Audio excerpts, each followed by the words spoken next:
Viewers আবারও চলে আসলাম তোমাদের মাঝে ভেরি মোস্ট ইম্পর্টেন্ট টপিক প্রশ্ন উত্তর নিয়ে আজকে হাজির হয়েছি।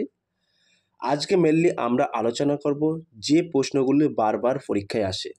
যে সকল প্রার্থীরা west Bengal police constable, KP constable, rail, SSC, PSC, MTPC all competitive এক্সামের জন্য প্রিপারেশন নিচ্ছেন, তাদের ক্ষেত্রে আজকের এই ভিডিওটি ভেরি মোস্ট ইম্পর্টেন্ট হতে চলেছে। চলুন আজকের প্রথম প্রশ্নটি জেনে নেওয়া যাক। আজকের প্রথম প্রশ্ন হলো, অর্থাৎ 1 নম্বর প্রশ্ন হলো, মুখ্যমন্ত্রীর ডায়েরি অন বইটি কার লেখা? হিমন্ত বিশ্ব শর্মা, মমতা ব্যানার্জি, অরবিন্দ কেজরিওয়াল, জিতেন রাম মাঝি। 1 নম্বর প্রশ্নের ক্ষেত্রে কিন্তু একেবারে সঠিক উত্তর হয়ে যাবে option is the right answer, Himanta Biswa Sarma. এই হিমন্ত বিশ্ব শর্মা বর্তমানে কিন্তু আসামের সিএম অর্থাৎ মুখ্যমন্ত্রী। 2 নম্বর প্রশ্ন হলো, ভিক্টোরি সিটি বইটি কার লেখা? Vivek Agnihotri, Salman Rushdie, Ruskin Bond, Amitav Ghosh. 2 নম্বর প্রশ্নের ক্ষেত্রে কিন্তু সঠিক উত্তর হয়ে যাবে option B is the right answer, Salman Rushdie. 3 নম্বর প্রশ্ন হলো, বিখ্যাত স্মোক অ্যান্ড অ্যাশেস বইটি কার লেখা? Amitabh Khan, Salman Rushdie, Ruskin Bond, Amitav Ghosh. 3 নম্বর প্রশ্নের ক্ষেত্রে কিন্তু সঠিক উত্তর হয়ে যাবে option D is the right answer, Amitav Ghosh. 4 নম্বর প্রশ্ন হলো, ইন্টারন্যাশনাল ক্রিকেট কাউন্সিল অর্থাৎ আইসিসি এর বর্তমান চেয়ারম্যান কে? Greg Barclay, Jay Shah, Greg Chappell, Adam Gilchrist. 4 নম্বর প্রশ্নের ক্ষেত্রে কিন্তু একেবারে সঠিক উত্তর হয়ে যাবে option B is the right answer, Jay Shah. Clear? 5 নম্বর প্রশ্ন হলো, বর্তমান বাংলাদেশের সরকারের প্রধান উপদেষ্টা কে? আকবর উদ্দিন, শেখ হাসিনা, ডক্টর মোহাম্মদ ইউনুস, শাহবাজ শরীফ। 5 নম্বর প্রশ্নের ক্ষেত্রে কিন্তু একেবারে সঠিক উত্তর হয়ে যাবে option C is the right answer, doctor Mohammad Yunus. এই ডক্টর মোহাম্মদ ইউনুস কিন্তু একটি নোবেল প্রাপক, শান্তিতে নোবেল পেয়েছিল, মনে রাখবেন। নেক্সট প্রশ্ন দেখে নেওয়া যাক, অর্থাৎ 6 নম্বর প্রশ্ন হলো, বর্তমান শ্রীলঙ্কার প্রধানমন্ত্রীর নাম কি? হরিণী অমরাসুরিয়া, অনুরা কুমার দিশানায়েক, রিজিতা হেরথ, রনিল বিক্রম সিংহে। 6 নম্বর প্রশ্নের ক্ষেত্রে কিন্তু সঠিক উত্তর হয়ে যাবে option is the right answer, Harini Amarasuriya. 7 নম্বর প্রশ্ন হলো, ভীমবেটকা রক কে আবিষ্কার করেন? Shyamsundar Nigam, doctor H D Sankalia, doctor Rajbali Pandey, doctor Vishnu Shridhar Wakankar. 7 নম্বর প্রশ্নের ক্ষেত্রে কিন্তু একেবারে সঠিক উত্তর হয়ে যাবে option D is the right answer, doctor Vishnu Shridhar Wakankar. 8 নম্বর প্রশ্ন হলো, কোন ঐতিহাসিক হরাপ্পা সভ্যতার সুরকোট্টা সাইটটি আবিষ্কার করেন? এ.এল. ব্যাসাম, রাখাল দাস, জগৎপতি যোশী, দয়ারাম সাহানি। 8 নম্বর প্রশ্নের ক্ষেত্রে কিন্তু সঠিক উত্তর হয়ে যাবে option C is the right answer, Jagatpati Joshi. 9 নম্বর প্রশ্ন হলো, হরাপ্পা সভ্যতা কত সালে আবিষ্কৃত হয়েছে? ভেরি মোস্ট ইম্পর্ট্যান্ট প্রশ্ন। 1901, 1921, 1935, 1942। 9 নম্বর প্রশ্নের ক্ষেত্রে কিন্তু সঠিক উত্তর হয়ে যাবে option B is the right answer, 1921। 10 নম্বর প্রশ্ন হলো, সিন্ধু নদীর সভ্যতা কে আবিষ্কার করেন? স্যার লিওন্ড বোলে, ভি.এস. আগরওয়াল, দয়ারাম সাহানি, রাখাল দাস ব্যানার্জি। 10 নম্বর প্রশ্নের ক্ষেত্রে কিন্তু সঠিক উত্তর হয়ে যাবে option C is the right answer, Dayaram Sahni. 11 নম্বর প্রশ্ন হলো, তার আগে ছোট্ট একটি অ্যানাউন্স, আমাদের ডেসক্রিপশন বক্সে হোয়াটসঅ্যাপ গ্রুপ লিঙ্ক এবং টেলিগ্রাম গ্রুপ লিঙ্ক দেওয়া আছে। যদি কেউ যুক্ত হতে চান ওই লিঙ্কে সরাসরি ক্লিক করে যুক্ত হতে পারেন।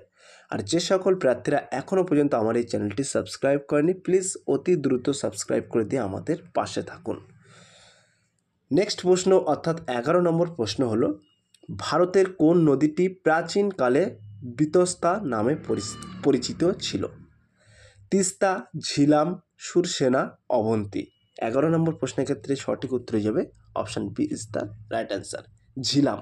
এই ঝিলাম নদীটি কিন্তু জম্মু অ্যান্ড কাশ্মীরের ওপর দিয়ে বয়ে গেছে। 12 নম্বর প্রশ্ন হলো ভারতের রাষ্ট্রের প্রতীক সত্যমেব জয়তে শব্দ দুটি কোথা থেকে নেওয়া হয়েছে? মুন্ডাক উপনিষদ, ব্রাহ্ম উপনিষদ, মুদগল উপনিষদ, মৈত্রী উপনিষদ। 12 নম্বর প্রশ্নের ক্ষেত্রে কিন্তু একেবারে সঠিক উত্তর হয়ে যাবে option is the right answer, Mundaka Upanishad. 13 নম্বর প্রশ্ন হলো ভারতের কে প্রথম যোগা দর্শন অর্থাৎ যোগা ফিজিওলজি প্রবর্তন করেন? শঙ্করাচার্য, গৌতম, জৈমিনী, পতঞ্জলি। 13 নম্বর প্রশ্নের ক্ষেত্রে কিন্তু সঠিক উত্তর হয়ে যাবে option D is the right answer, Patanjali. 14 নম্বর প্রশ্ন হলো প্রাচীন ভারতের বিখ্যাত গ্রন্থ অষ্টাধ্যায়ী কার লেখা? সুখদেব, পাণিনি, কালিদাস, পতঞ্জলি। 14 নম্বর প্রশ্নের ক্ষেত্রে সঠিক উত্তর হয়ে যাবে option B is the right answer, Panini. 15 নম্বর প্রশ্ন হলো প্রাচীন ভারতের কোন মহাজনপদে কুলিং তন্ত্রের প্রচলন ছিল? মগধ, ব্রিজি, অবন্তী, কৌশল। 15 নম্বর প্রশ্নের ক্ষেত্রে কিন্তু সঠিক উত্তর হয়ে যাবে option B is the right answer, ব্রিজি। 16 নম্বর প্রশ্ন হলো দেশের কথা বিখ্যাত বইটি কে লেখেন? রাজেন্দ্র প্রসাদ, মুরলী মোহন প্রসাদ, সখারাম গণেশ দেওসকর, সরোজিনী নাইডু। 16 নম্বর প্রশ্নের ক্ষেত্রে কিন্তু সঠিক উত্তর হয়ে যাবে option C is the right answer, Sakharam Ganesh Deuskar. 17 নম্বর প্রশ্ন হলো ভারতের রিজার্ভ ব্যাংকের হেড অফিস কোথায় অবস্থিত? ভেরি মোস্ট ইম্পর্ট্যান্ট প্রশ্ন। মুম্বাই, কলকাতা, দিল্লি, চেন্নাই। 17 নম্বর প্রশ্নের ক্ষেত্রে কিন্তু সঠিক উত্তর হয়ে যাবে option is the right answer, Mumbai. 18 নম্বর প্রশ্ন হলো কত সালে ভারতে পঞ্চায়েত ব্যবস্থার প্রবর্তন হয়েছে? ভেরি মোস্ট ইম্পর্ট্যান্ট প্রশ্ন। 1945, 1950, 1959, 1962। 18 নম্বর প্রশ্নের ক্ষেত্রে কিন্তু সঠিক উত্তরে যাবে option C is the right answer, 1959। 19 নম্বর প্রশ্ন হলো ভারতের সংবিধানের 73তম অ্যামেন্ডমেন্ট কোন বিষয়ের উপর করা হয়েছে? বিবাহের ন্যূনতম বয়স, প্রাথমিক শিক্ষা, নগরপালিকা, পঞ্চায়েত রাজ। 19 নম্বর প্রশ্নের ক্ষেত্রে কিন্তু সঠিক উত্তর হয়ে যাবে option D is the right answer, Panchayat Raj. 20 নম্বর প্রশ্ন হলো ভারতীয় পার্লামেন্টের 0 আওয়ার কোন সময়কে বোঝায়? ভেরি মোস্ট ইম্পর্ট্যান্ট প্রশ্ন। এই প্রশ্নটি কিন্তু প্রায় পরীক্ষায় আসে। সকাল 9টা থেকে 10টা, সকাল 10টা থেকে 11টা, সকাল 11টা থেকে 12টা, দুপুর 12টা থেকে 1টা। 20 নম্বর প্রশ্নের ক্ষেত্রে কিন্তু সঠিক উত্তরে যাবে option D is the right answer, দুপুর 12টা থেকে 1টা। এই টাইমটাকে কিন্তু ভারতীয় পার্লামেন্টের 0 আওয়ার বলা হয়। 21 নম্বর প্রশ্ন হলো ভারতের কোন নদী পশ্চিমবঙ্গকে আসাম থেকে আলাদা করেছে? রায়ডাক, সংকোশ, কালজানি, তিস্তা।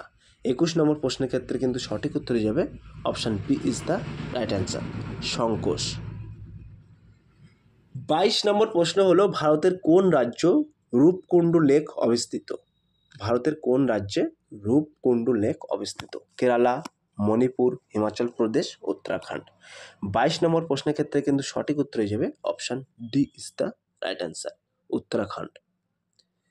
23 নম্বর প্রশ্ন হলো গ্যান্ডিকোটা ভারতের গ্র্যান্ড ক্যানিয়ন কোন নদীর উপর সৃষ্টি হয়েছে? ভেরি মোস্ট ইম্পর্ট্যান্ট প্রশ্ন। কাবেরী, মঞ্জারিয়া, পেন্নার, তুঙ্গাভদ্রা।